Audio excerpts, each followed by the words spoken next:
After the birth of Prophet Muhammad, peace be upon him, as was the tradition among the noble families of Quraysh, his mother Aminah sought a wet nurse from the desert tribes to raise her child in the pure, healthy environment of the countryside. This was done to strengthen the child physically, teach them eloquent Arabic, and distance them from the pollution of the city life. Among the women who came to Makkah seeking to take infants with them was Halimah bint Abi Duwaib from the tribe of Banu Sa'd. She had come with her husband in search of a child to nurse, but due to extreme poverty, weakness of her camel, and the poor condition of her donkey, she was among the last to arrive.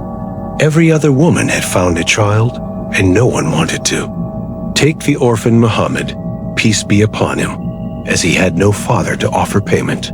Initially hesitant, Halimah eventually decided to take him, thinking at least the child would bring them some blessings. From the very moment she took the baby, in her arms, blessings began to descend upon her household. Her previously dry breasts filled with milk, and the hungry child fed peacefully, along with her own child.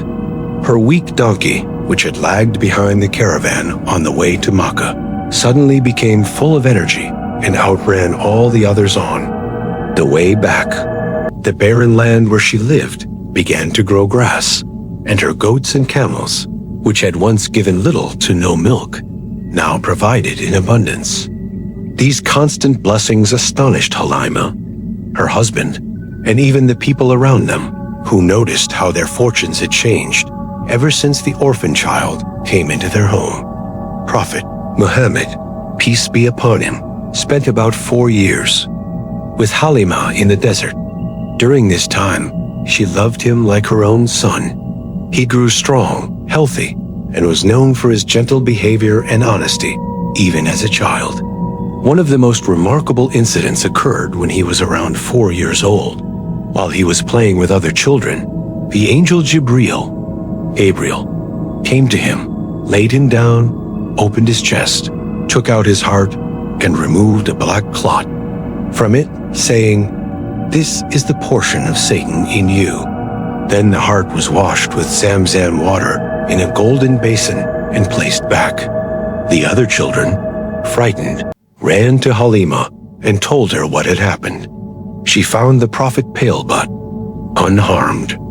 This event is known as the incident of the splitting of the chest and was a clear sign of the purity and special status of the prophet, even in his early childhood.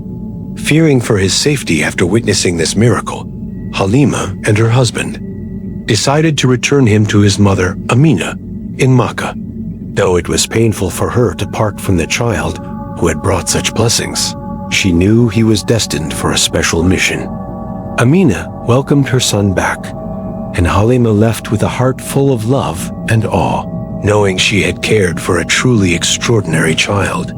These early years in the desert were not just a time of physical growth for Prophet Muhammad, peace be upon him, but also the beginning of divine preparation for the enormous responsibility he would carry in his lifetime. His time with Halima Sadia was filled with love, miracles, and signs of his future greatness, all of which were deeply etched in the hearts of those who had the honor of witnessing them.